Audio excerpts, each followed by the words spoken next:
भाग 12। विषय सूचक आस्था और इसके अर्थ क्या है। आपको याद होगा कि हम पहले विषय सूचक और उद्देश्य सूचक अवचेतन मन के बारे में चर्चा कर चुके हैं, जिसमें हम ये बात बता चुके हैं कि व्यक्ति के विशेष सूचक और उद्देश्य सूचक अवचेतन मन पर चेतन मन या उद्देश्य सूचक मन का प्रभाव उतना ही होता है जितना कि किसी अन्य व्यक्ति की ओर से दिए गए सुझावों का होता है। इसके अनुसार अपनी उद्देश्य सूचक आस्था चाहे कुछ भी हो, यदि आप उसे तन मन से मानते हैं तो आपका अवचेतन मन सुझाव से नियंत्रित हो सकता है और आपकी इच्छा पूरी हो सकती है। मानसिक उपचार की आस्था विशुद्ध रूप से विषय सूचक है और तभी संभव है जब चेतन मन या उद्देश्य सूचक मन की ओर से विरोध समाप्त हो जाए, अर्थात अपनी आस्था का अवचेतन और चेतन मन से सामंजस्य होना चाहिए, तभी रोग का उपचार होगा। रोगी के उपचार में यह हमेशा जरूरी नहीं है कि आप तंद्रा की स्थिति में पूर्णतः शिथिल होकर निद्रागमन हो जाएं। तंद्रा की स्थिति में अपनी शिथिलता सुझाव के प्रभावों को स्वीकार करती है। हाल ही में मुझे एक व्यक्ति ने प्रश्न किया, यह कैसे संभव हुआ कि एक पादरी ने मुझे रोग मुक्त कर दिया। मुझे उसके कथन पर विश्वास नहीं हुआ जब उसने कहा कि रोग नाम की कोई चीज नहीं है और यह सब फिजूल की बातें हैं। उस व्यक्ति ने पहले यह सोचकर कि उसे बेवकूफ बनाया जा रहा है, उसने उसको बेवकूफी कहकर विरोध किया। इसके उत्तर में बड़ा आसान सा स्पष्टीकरण है। उसका विरोध पादरी के शांत और गंभीर शब्दों से दूर होता गया। पादरी ने उससे कहा कि वो शांत होकर मन एकाग्र करे, सोचना बंद करे, शरीर को शिथिल अवस्था में ले जाए और मानसिक क्रियाओं पर विराम लगा दे। इसके साथ ही वो पादरी भी शांत हो गया। उसने धीरे धीरे शांत स्वर में पूर्ण स्वास्थ्य, शांति, सौहार्द और संपूर्णता का सुझाव उस व्यक्ति को देना शुरू कर दिया। पादरी के चेतन मन और रोगी के अवचेतन मन के बीच एक सेतु बन गया। रोगी को राहत मिलना शुरू हो गई। उसने स्वास्थ्य लाभ कर लिया। यह बड़ी आसानी से देखा जा सकता है कि उसकी विषय सूचक आस्था ने उसके रोग की सक्रियता को निर्मूल करके पूर्ण स्वास्थ्य के उन सुझावों को स्वीकार करना शुरू कर दिया जो पादरी उसके अवचेतन मन को प्रेषित कर रहा था। रोगी और उपचारक दोनों के विषय सूचक मन के मिलन से रोग मुक्ति का मार्ग प्रशस्त हुआ। रोगी के मन में उठने वाले पादरी की उपचार शक्ति के विरोध में संदेह करने वाले विचारों का पादरी पर कोई असर नहीं पड़ा। तंद्रा में रहने के कारण रोगी के चेतन मन का विरोध धीरे धीरे कम होता गया और पादरी के सुझावों का प्रभाव बढ़ता गया और परिणाम आने शुरू हो गए। रोगी का अवचेतन मन चूंकि सुझावों के नियंत्रण में रह चुका था, अतः स्वास्थ्य लाभ में विलंब समाप्त हुआ और रोगी रोग मुक्त हो गया। अनुपस्थित उपचार का अर्थ क्या है? मान लें कि आपको पता चले कि आपकी मां न्यूयॉर्क शहर में बीमार है और आप लॉस एंजलिस में रहते हैं। आपकी मां आपके पास नहीं है, किंतु आप उनके लिए प्रार्थना कर सकते हैं। ये ईश्वर आप में है जो आपका काम करता है। मन का रचनात्मक नियम यानी अवचेतन मन आपकी सेवा करता है और आपका काम करेगा। आपके प्रति उसकी प्रतिक्रिया स्वाभाविक है। आपका उपचार अपने मानस में स्वास्थ्य और सामंजस्य की आंतरिक वास्तविकता को प्रेरित करना है। आंतरिक वास्तविकता अवचेतन मन के माध्यम से अपनी मां के अवचेतन मन के जरिए काम करती है, क्योंकि रचनात्मक मन एक ही होता है। आपका स्वास्थ्य, शक्ति और पूर्णता का विचार उस एकल सर्वव्यापी विषय सूचक मन के माध्यम से काम करता है और जीवन के विषय सूचक भाग में गति प्रदान करता है, जो आपकी मां के शरीर में उपचार के रूप में प्रकट होता है। मन के सिद्धांत में समय और दूरियां नहीं होती। ये वही मन है जो अपनी मां के माध्यम से काम करता है, चाहे वो कहीं भी हो। वस्तुतः उपस्थित उपचार के विपरीत अनुपस्थित उपचार कुछ नहीं होता, क्योंकि सर्वव्यापी मन सर्वशक्तिमान है। आपका उपचार सचेत क्रिया है और जैसे ही आप स्वास्थ्य, शुभेच्छा और आराम के गुणों के प्रति सचेत हो जाएंगे, ये सभी गुण आपकी मां के अनुभवों में पुनर्जीवित हो जाएंगे और परिणाम आने शुरू हो जाएंगे। नीचे दिया गया उदाहरण अनुपस्थित उपचार को स्पष्ट कर देगा। हाल ही में हमारे रेडियो कार्यक्रम की एक महिला दर्शक ने लॉस एंजलिस में अपनी मां के लिए प्रार्थना की, जिसे कोरोनरी थ्रोम्बोसिस की शिकायत थी।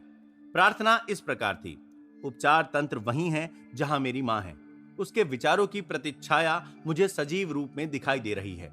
मुझे ज्ञान है कि मेरी प्रतिच्छाया के रूप को बदलने के लिए मुझे इस सृजन को बदलना होगा। मेरा मन सृजन स्थल है और अब मैं अपने मन में नए सिरे से सृजन करके अपनी मां के लिए संपूर्णता, सामंजस्य और पूर्ण स्वास्थ्य की छवि प्रदर्शित करूंगी। अनंत उपचार जिसने मेरी मां के शरीर और उनके सभी अंगों की संरचना की है, वो अब उनके सभी अंगों के प्रत्येक तंतु को भर रहा है। और शांति की एक नदी उनके सभी अवयवों में बह रही है। डॉक्टर देवी दिशा निर्देशन में कार्यरत है और जो भी मेरी मां का स्पर्श कर रहा है वो सही कार्य करने के लिए निर्देशित है। मुझे ज्ञान है कि बीमारी में अंततः वास्तविकता शून्य है। यदि वास्तविकता होती तो कोई भी बीमारी से मुक्त नहीं होता। मैं अब प्रेम और जीवन के सिद्धांत को आत्मसात करती हूँ और मैं जानती हूँ और निर्दिष्ट करती हूँ कि सामंजस्य, स्वास्थ्य एवं शांति अब मेरी मां के शरीर में प्रदर्शित हो रही हैं। उस महिला ने उपर्युक्त प्रार्थना दिन में अनेक बार की और उसकी मां ने कुछ ही दिनों में इस आश्चर्यजनक रूप से स्वास्थ्य लाभ किया कि विशेषज्ञ भी आश्चर्य में रह गए। डॉक्टर ने भी मेरी मां को ईश्वर पर आस्था के लिए धन्यवाद दिया। बेटी के मन में जो निर्णय की संरचना हुई उसने मन के रचनात्मक नियम को अनुप्राणित किया और वो जीवन के विषय सूचक पक्ष को सक्रिय करके उसकी मां के शरीर में संपूर्ण स्वास्थ्य एवं सामंजस्य के रूप में प्रदर्शित हुआ। बेटी ने अपनी मां के बारे में जिस सच की कल्पना की थी वो साथ ही साथ उसकी मां में परिलक्षित हो गए। अवचेतन मन का द्रुतगामी उपचार। मेरे एक मनोवैज्ञानिक मित्र ने बताया कि उनका एक फेफड़ा क्षतिग्रस्त है। एक्सरे और जांच से पता चला कि उसमें तपेदिक के लक्षण हैं। रात में सोने से पहले वे शांत शब्दों में प्रतिज्ञा करते, मेरे फेफड़े की प्रत्येक कोशिका, नस, ऊतक और मांसपेशी अब संपूर्ण शुद्ध और स्वस्थ हो रही हैं। मेरा पूरा शरीर अब स्वस्थ और संपूर्ण हो रहा है। ये दरअसल उनके शब्द नहीं हैं, किंतु सार में वही दर्शाते हैं जो उन्होंने कहा था। 1 महीने के अंदर वे पूर्णतः स्वस्थ हो गए। बाद में लिए गए एक्सरे और जांच में साबित भी हो गया। मैं उनके तरीके को जानना चाहता था, इसीलिए मैंने पूछा कि ये शब्द उन्होंने सोने से पहले क्यों दोहराए। उनका उत्तर था, अवचेतन मन का द्रुतगामी कर्म रात भर आपके सोने के समय चलता है, इसीलिए सोने से पहले अपने अवचेतन मन को कोई अच्छा काम दो। वस्तुतः ये एक विवेकपूर्ण उत्तर था। संपूर्ण स्वास्थ्य और सामंजस्य के बारे में सोचते समय उन्होंने कभी भी बीमारी का नाम नहीं लिया। मैं पूरी निष्ठा से आपको सुझाव देता हूं कि अपनी बीमारी या उसका कोई और नाम लेना बंद करो। ये विकार अपनी खुराक आपके भय में से खाते हैं। उपर्युक्त मनोवैज्ञानिक की तरह मानसिक डॉक्टर बने, तब आपके सभी दुख और परेशानियां पेड़ की सूखी शाखों की तरह झड़ जाएंगी। यदि आप अपने दर्दों और तकलीफों का हमेशा नाम लेते रहेंगे तो द्रुतगामी कर्म में अवरोध पैदा करेंगे। इसका अर्थ हुआ कि आप अवचेतन मन की ऊर्जा और उपचार शक्ति के काम में बाधा पहुंचाएंगे। इसके अतिरिक्त आपके मन के नियम के अनुसार ऐसी कल्पनाएं वस्तुतः अपना रूप धारण कर लेती हैं, जैसे कि वही हुआ जिसका मुझे डर था। अपने मन में जीवन के महान सत्यों को प्रतिष्ठित करें और प्रेम के वातावरण में जीवन का मार्ग प्रशस्त करें। स्वास्थ्य लाभ के सार बिंदु। जानने की कोशिश करें कि वो क्या है जो आपका उपचार करता है। ये जान ले कि आपके अवचेतन मन को दिए गए सही निर्देश आपके शरीर और मन का उपचार करेंगे। अपनी प्रार्थनाओं और इच्छाओं को अपने अवचेतन मन तक पहुंचाने के लिए एक निश्चित योजना को विकसित करें।